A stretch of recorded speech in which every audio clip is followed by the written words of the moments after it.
In this video, I want to go over exactly how I manage my finances as a 22-year-old working 88 hours a week. So this isn't advice, it's just me sharing what I do for my goals. And the first thing is going to be the input. I have sloppy handwriting, so just bear with me here. The input for me is 88 hours a week. That's my current schedule, and I plan on working this much until the end of this year. The reason I work that many hours is because when you're considered a relatively low-skill worker or have a job, the only way to make more money in most cases is to exchange time for money, right? That's what having a 9-to-5 is. And so in order for me to make as much money as I can, I want to exchange as much of my time as I can to have as much money as possible.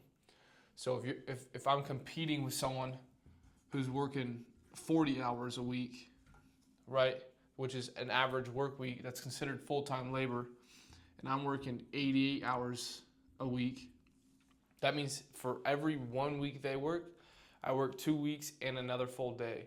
So that would be considered, 15 days of pay, right? Not including overtime, just assuming a flat wage, where theirs is 5 days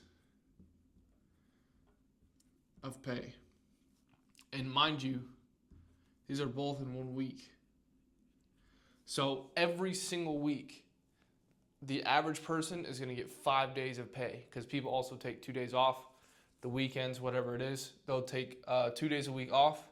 So in 1 week, they'll make 5 days of pay. In 1 week, I make 15 days of pay because I work that many hours. So for every 1 week you work, I technically will work 3 weeks of your normal pay. Basically, I'll make way more money than someone working 40 hours a week, which is only full-time. Those are rookie numbers. We need to get those numbers up, right? So if you're only working 40 hours a week, work more so you make more money, okay? So that's step number one of my personal financial situation, is working as much as I possibly can consistently over a time frame that you're committed to sticking to. For me, it's about 9 months. I've been doing it for, I think, 3 months now. So, and I'll be doing it till the end of the year or the middle of this year. So there you go. There's my time frame. And then the second part of it is going to be management, which is the part that I want to get into more here. So when you're working this much, you'll benefit in 2 ways, because you're working a lot more hours, so you'll make a lot more money. But because you're so, quote, busy working all the time, you don't have very much time to actually spend that money, which is good. So you'll save a lot more of that money. However, you can still mess it up very easily if you're not careful and you don't have that financial discipline. So, and I'll go into my mistakes as well with my finances when I first started working more hours. But first, let's go into the management. So if you want to follow along the way that I'm doing it, I would suggest starting off with maybe 60 hours a week, and then bump it up to 80, and then 90 or close to 90 if that's something that you think you can handle over a long period of time. Most people can't do 80,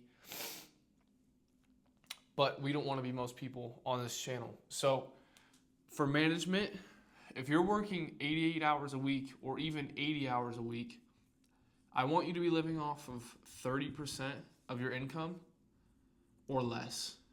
And that's not a lot of money at all for most people. Most people live off at least half of their income. A lot of people live off 70, 80% of their income, and that's why they live check to check. So you want to live off as little money as possible compared to the amount of money you're making. That way you have a large surplus every single month that you can save, invest, do whatever it is that you want to do with that money.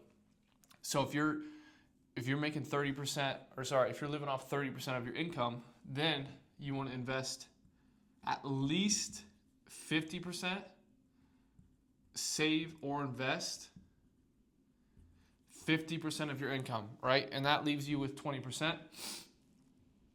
But I'm assuming that the people watching this are working jobs, so your taxes will already be accounted for. So for me, what I do, I save more than this right now, Or sorry, no, I don't. I'm planning on saving more than this right now because I'll be moving into a cheaper housing. But for me, this is my goal here. I want to save 65% of my income. 30 plus 65 is 95%. So that means we have 5% of our income to do whatever the hell we want with it. Okay? So you'll live off of, this is something my mentor taught me. 30% is operation, which means necessities, things you need. This will include groceries, gym, phone bill, rent, gas, car insurance, all the things that you need to survive. Not things you want, not things you would like to have, you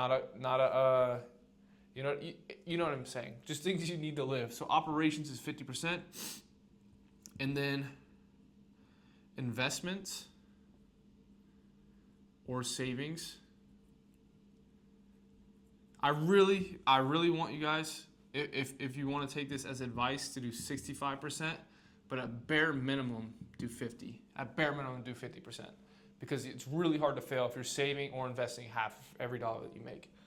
Okay, so if you're going with the 50% here and you're living off 30%, you still have 20% of your money. Personally, if I was doing 50% and I was living off 30, I would bump the fun money up to 10% of my income, and then I would invest the other 10% into an emergency fund. Meaning like $5,000 to $10,000, just in case something happens to your car, something happens to, I don't know, maybe you have kids, maybe something happens to your phone. An emergency, it's for an emergency. But me personally, I'm striving towards 30% or less. 30% is bare minimum.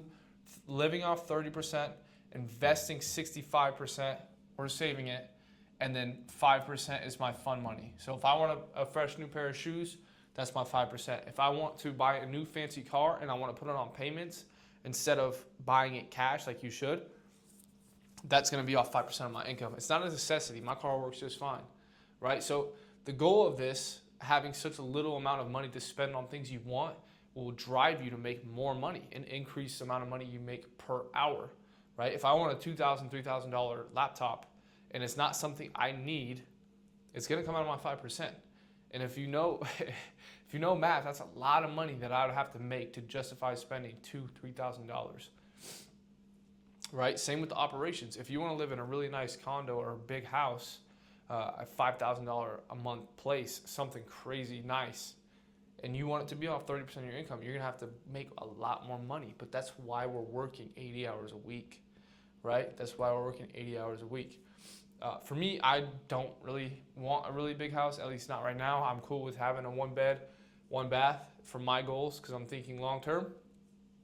But that was a bunch of rambling. This is how I do it: 30%, 65, 5%.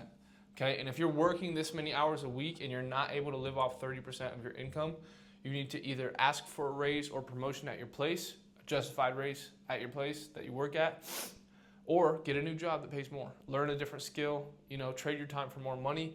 Even if you're making $20 an hour, $25 an hour, whatever it is, post-tax,